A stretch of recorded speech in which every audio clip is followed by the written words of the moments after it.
as a teacher, I hated other teachers that would use external, motivation things like, even grades. I hate grades or rewards or ice cream parties, right? Gold stars, candy bars, whatever you want to call them.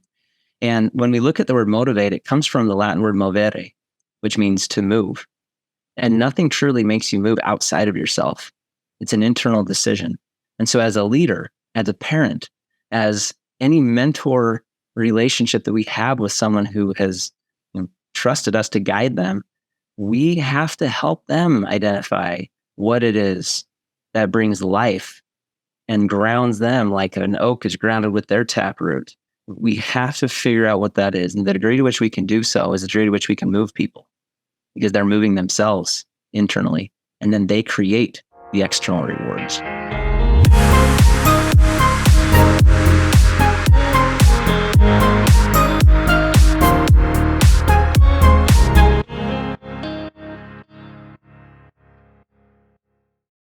Welcome to the Real Estate Law Podcast. Thanks again for listening to another episode. Jason Muth here from Straightforward Short-Term Rentals. Our attorney, broker, expert, Rory Gill, is here in front of a brick background. This is the first time I've seen you in that room. This is the first time I've shot it from this particular office. These days, I tend to be taking on a wider territory, so I'm all over the place these days, which is exciting. But what also is exciting is today's conversation. If you are a real estate agent or if you're working in the space, you really need to reflect on what you need to be doing to move your business forward. Listen to this episode. This one's for you. Yeah, well, listen to all episodes, but this one specifically because, the real estate world's a lot different today than even 12 months ago, definitely more than 24 months ago. It changes every single month. Sometimes people feel empowered or discouraged, wherever your mindset is on that spectrum. We have an expert on here who we're really happy to welcome onto the podcast and talk about mindset, and coaches real estate agents across the country. He's an author. He has a lot to say about, how you should approach your business today and how you might need to change your mindset from how you were approaching your business back when things might have been a little bit easier. So with that, we'd like to welcome Andrew Anderson onto the podcast. Andrew, welcome. Thank you. It's wonderful to be with you, Jason, Rory. Thanks for having me. And thank you to the listeners. You're taking time, energy, and giving some attention. And I promise we will deliver. Yeah. If you're watching this on YouTube, I am the least dressed of the three of us. Look at that. Two handsome guys with jackets on. Rory's got the tie. Andrew's looking all spiffy. Andrew, where are you? Where are you coming from? I live in Boise, Idaho. It's the most terrible place to live in the country, and there is no vacancy. And I'm sorry that you won't get to enjoy this awful place that I live. Well, there's hotels. We could rent an Airbnb or come out to Marriott or something. But talk about a transformational real estate market, Idaho. Many of the markets there, you live it. Like, what's been happening out there that, was it a surprise when things went crazy during the pandemic? It's never been a surprise because I was born and raised here, and I've known how good it is. And if people, want to live the great American dream and have awesome support and values for themselves and their families, then this is the place to come with the seasons. And we've been very blessed to see the growth in the real estate market. And as much as we complain about people moving here, we're very welcoming. And as long as they keep our ethics and values and morals moving forward, then they're welcome to stay. It's a market like we haven't seen in many others. Here in the Northeast, we're coming to you from Massachusetts. We live in Newburyport, north of Boston. We've been in the Boston market for a long time. We know New Hampshire pretty well. It's been, I can't even say slow and steady. It's just been steady. It keeps going. Like Rory, you see the market a little more closely than we do. We know that there is inventory constraints here. We know prices keep going up. Affordability is a challenge. But it's another great place to live. Those things wouldn't happen if people didn't want to be here, just like in Idaho, right? Yeah, exactly. Absolutely. This market, we could spend the whole hour just talking about that and how different markets work. I think the big story here is internally within the Northeast, what the patterns of people and where they've been moving from and to over the past few years. But let's not get down that road because we want to make sure that we're speaking to all agents out there across the country. Mm-hmm. So Andrew, talk about some of the work that you've done with real estate agents. You've been in this space for quite some time. You've probably seen their mindsets change over time. Where are things right now? What are some of the important things on people's minds, and how are you helping them? Well, I think right now, what I'm seeing more than ever is a lot of agents are feeling pressure from two different fronts, and it's their business and it's their personal life. And I love getting in front of the one who feels like they're at rope's end and they're wondering which one's going to snap first. Is it my career, or is it my relationship, my family, my fitness, my spirituality? And they don't feel like they can win in both arenas. And I'm here to say that you absolutely, positively, 100% can be successful at home in your career. I would argue that you can't do one or the other. I mean, you can do one or the other temporarily, but if you want to have any sort of sustainable success in your career or happiness in your personal life, both need to be working for you. Right. The way that works, Rory, is that your business will only grow to the extent that you do. It is a reflection of you. You created it, right? Like, it's your baby. And if you're not taking care of you, then that baby is not going to be taken care of either. So one of the things I want to talk about is how people can prevent getting burnt out in this space, especially in the market that we are in right now. What do you tell agents that say to you, like, listen, I haven't had a deal in months. I don't have any listings. Like, our clients are coming up against 40 different offers when they submit, their offer, and they're submitting 100,000 over asking and still not getting it. How do you keep that encouragement up? Let's take market patterns and talk about other patterns like weather patterns, economic patterns, relationship patterns.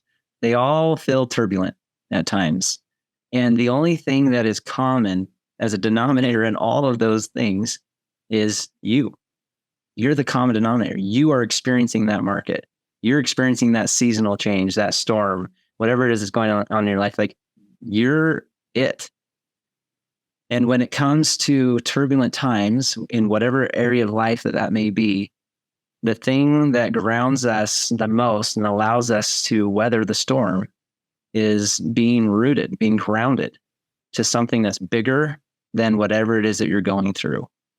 And that's where I always love to start with someone, is what's going on internally and where are you finding your purpose and passion? What is that life mission that's grounding you? So that's where I start with the person that wants to talk about, the 40 offers. Like, I say, let's go internal first so we can take care of what's happening externally.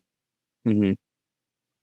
This is something that you go into with your book, Strength of the Oak, Strength of the Willow. Did I get the order right of that? You got it. Yeah. What's the analogy? Obviously, you know that the oak is a strong tree that's grounded, grows for many, many years. The willow, we all know what a willow tree looks like, but, talk a bit about that analogy and how we could implement those different strengths in our lives. Sure. So let me tell you where the analogy came from. I once had a coach who said to me, Andrew, you have incredible oak-like strength. I said, thanks. What does that mean? And before he explained, he said, you need a little bit more willow-like strength. And I said, okay, well, what does that mean? And he taught me, right, that an oak, before it does anything else, it sends a taproot vertically down to a source of water before it ever sends out horizontal roots or upward, shoots. And so it has that grounded source of strength, and it provides nutrients for up to, thousands of years. We don't know how old some of these oaks are actually. And it's one of the hardest woods. It's one of the most resilient to disease, and it doesn't really have any predators. So that oak-like strength, I sum up in the word courage, commitment, and being bold in our life mission and the values and principles that we're moving toward. So we know people that have an oak-like strength. You're thinking of them as I describe these attributes right now. And he said, what you also need is willow-like strength.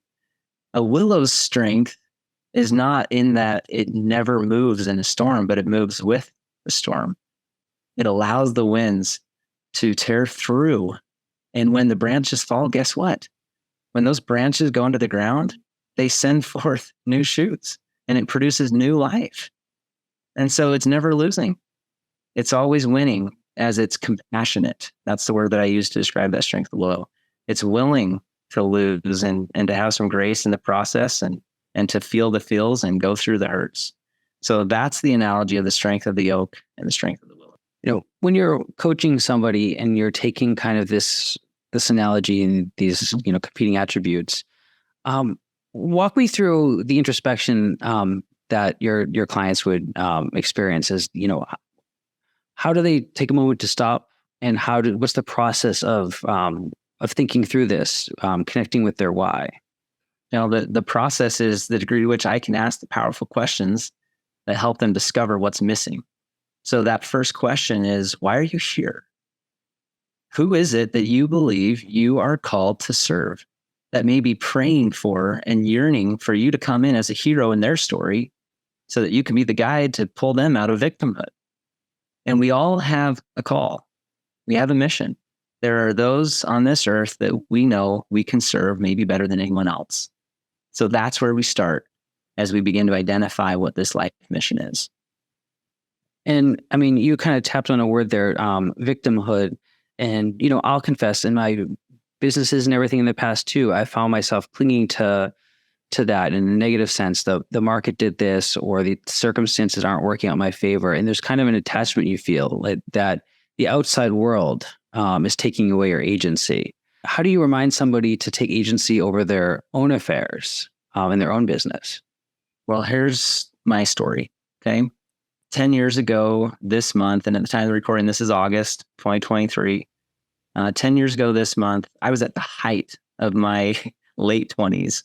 I was getting my master's degree in education. I'd been a teacher for 6 years with teenage kids, just loving pouring into them.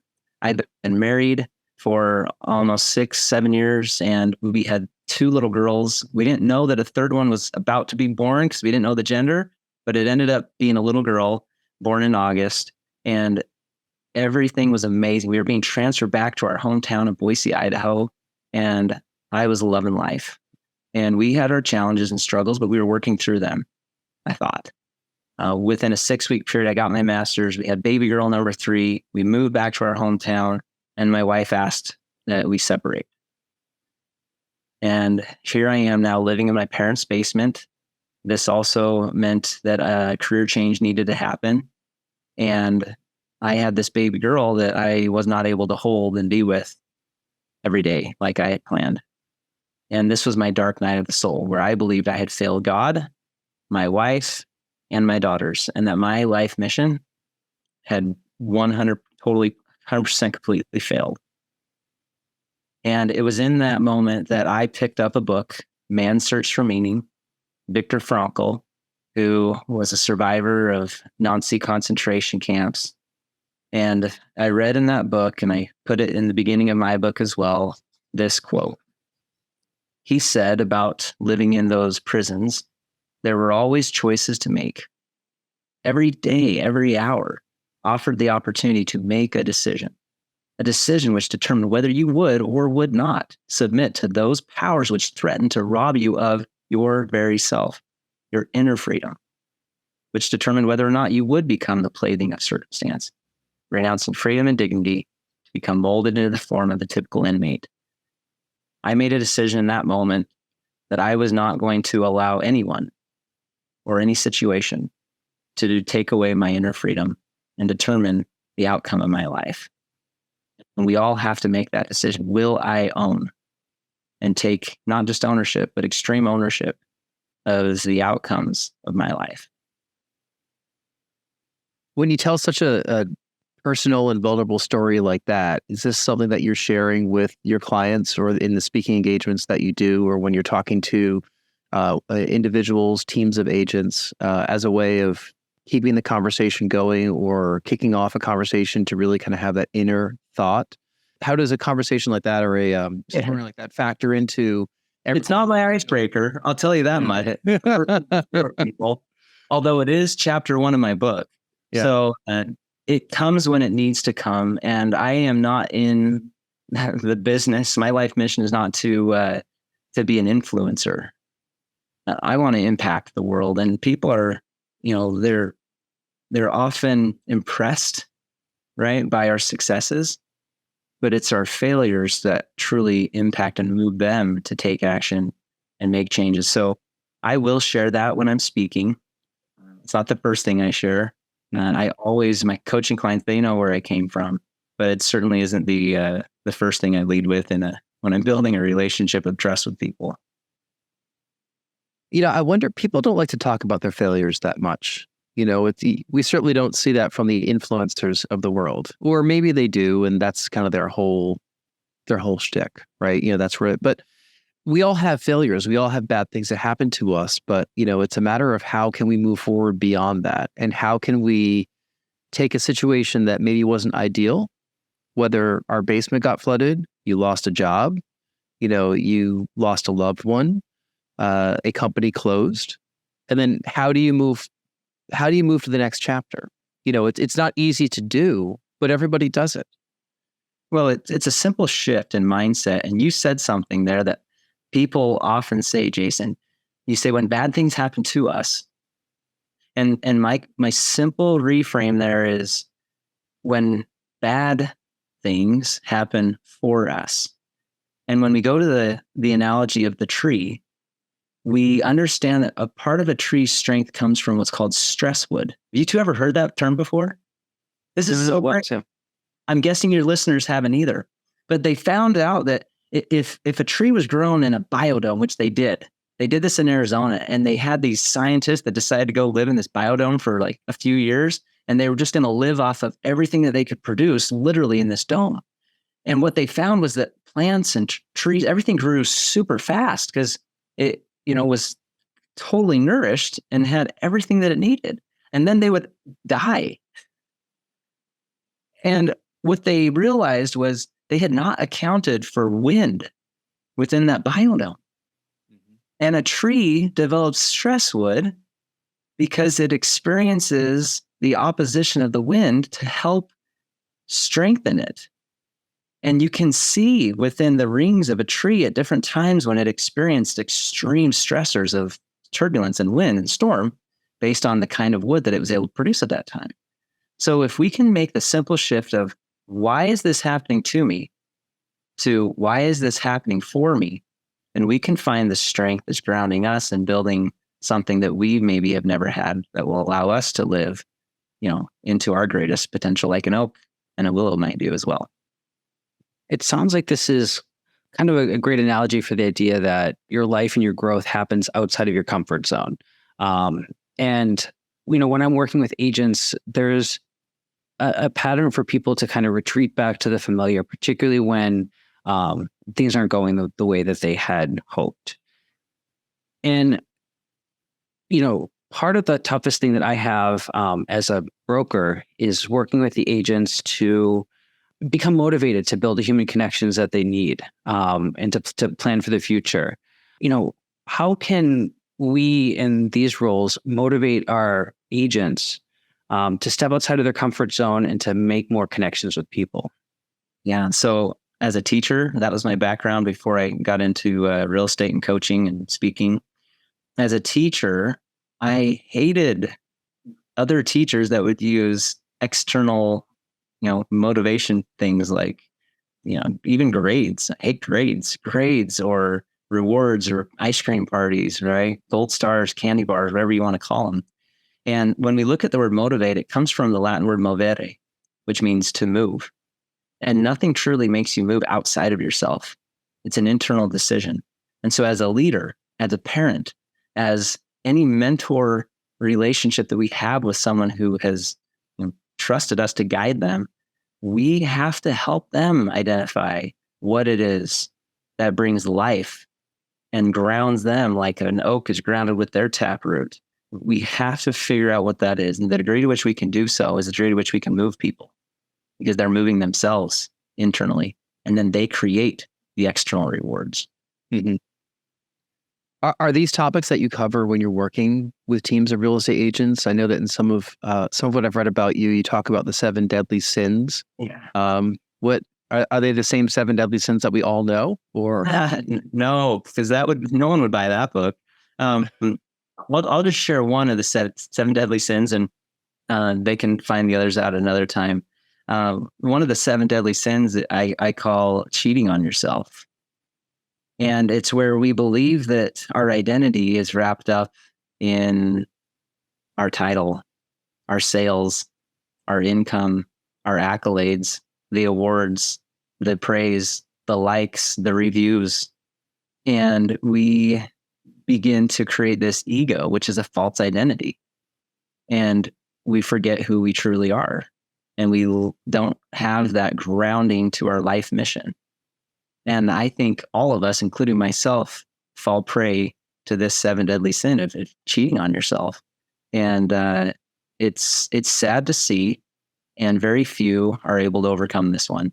But it's where I always start, by helping them plug into that purpose, that passionate life mission, which is always about service. Who is it that you know you're called to serve, and what are those unique gifts and talents that you can provide for them that maybe no one else can? Mm-hmm. Yeah, we do identify ourselves in relationship to our professions way too often, don't we? Right. Yeah. And it's tough, when you lose that identity also. Something that I've talked about on this podcast is, last year I was told that my position was no longer at my full-time job. But that's okay, because we were doing real estate investing on the side, and it became the full-time thing that we were doing. And we knew we were going to do that anyway. But I think I needed them to tell me that it was time to leave. And I said, okay, well, I'm not going to identify as this anymore as my life, because that's what some people knew me as. But all these new people who I've met over the past year, or longer than a year, they only know me as what I am now. Right. Which I find fascinating, because I was a couple calls before we hit record on this, and they were all people in the short-term rental space who is basically my new world and my new network. And I didn't know these people a year ago, but I found that they're all very instrumental in my life and my mindset going forward, because I don't believe in dwelling in the past. I love where we've been. Right. I love the people I've met, the things that we've all done, but it doesn't make sense to me to harbor, the good old days or the resentment of anything or what things could have been, because I see the pathway forward as, much brighter than, the pathway behind me. So all these new people who I've met, who I see them as like my new network, like it's exciting to be with these folks again, right? I mean, it's like rejuvenating.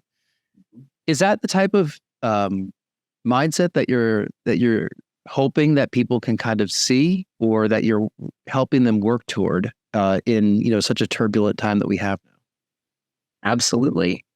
Imagine a tree thinking about its first days sprouting through the ground and reaching light for the first time when it's 87 years old going through a thunderstorm.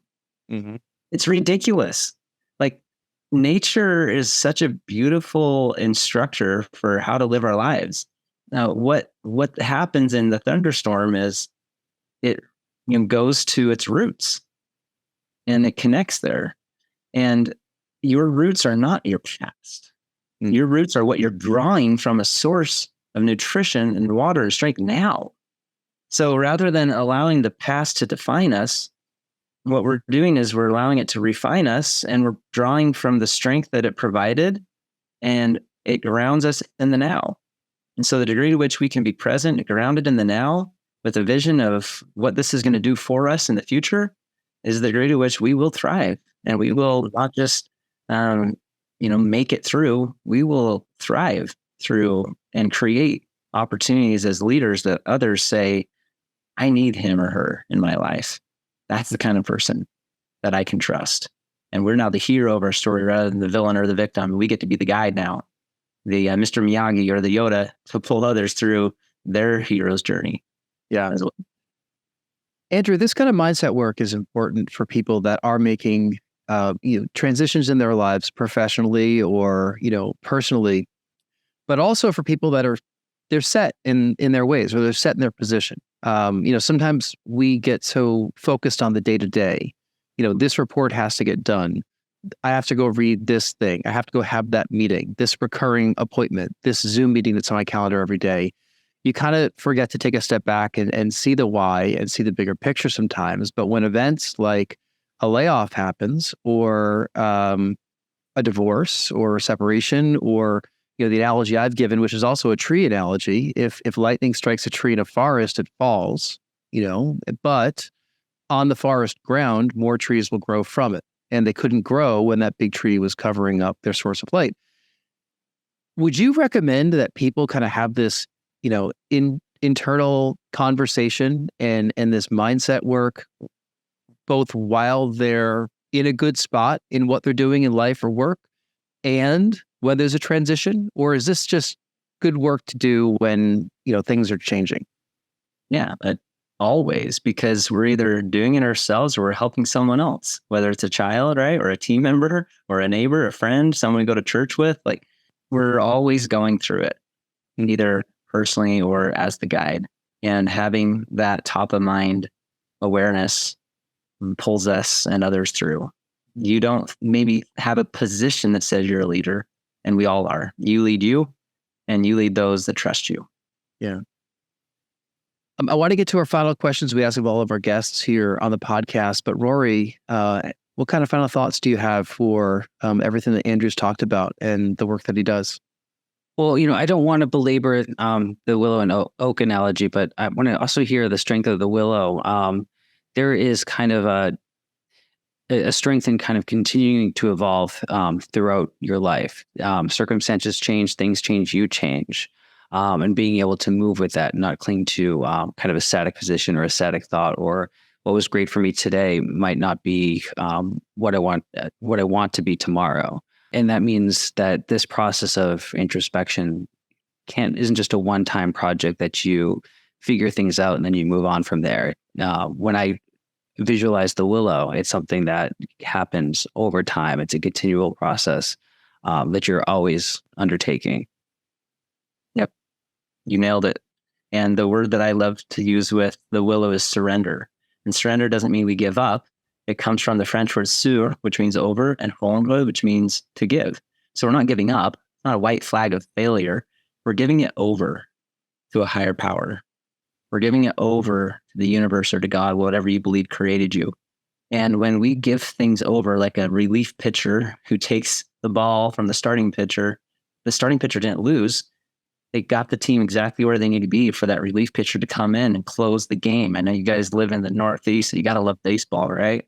So we have a reliever, and that reliever is either a guide, it's a spiritual being, someone that you trust in.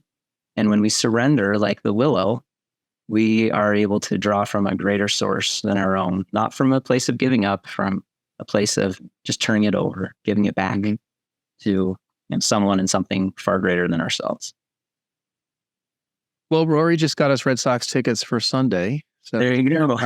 Yeah. But by the time this episode comes out, they won't be playing anymore this year because this is probably going to be released in October, and their season will have been long ended. Andrew, let's get to our final couple questions. We ask these of all of our guests just as a way to wrap up the interview and learn a little bit more about you, and then I'll mention the book and a special offer that you have coming up. First of these questions, if you could get on stage for half an hour and talk about any subject in the world with zero preparation, what would that be? I would talk about the potential that's within you and a life mission to serve others. And so that you can have clarity on that. And if I were to die and you had clarity on that, I'd feel like I could stand before my maker and say, I did everything I could with my last 30 minutes. Well, hopefully those aren't the final 30 minutes of your life, but they'll be 30 minutes well spent. Second question, tell us something that happened early in your life or career that impacts the way that you're working today. Yeah, I have been blessed with incredible parents. I am privileged, 100%. And I have them to thank for their examples of hard work and loving others through serving. And I've watched my parents consistently and persistently show up for other people in a way, and they do it to this day as they're now in their 70s. And I'm forever grateful for their example of just extreme hard work and loving others through service. And we've talked about parenthood a lot on this podcast because I think that a lot of people that come on, they have that same service mindset, or they've answered the why, which is often, to provide for their family, whether it's money or a good experience or a good lesson. And, we, as parents, we have a 4-year-old, and we have to keep reminding ourselves that she's watching everything, right? And then she's picking everything up now. So we want to set good examples, both of what we do and what we say.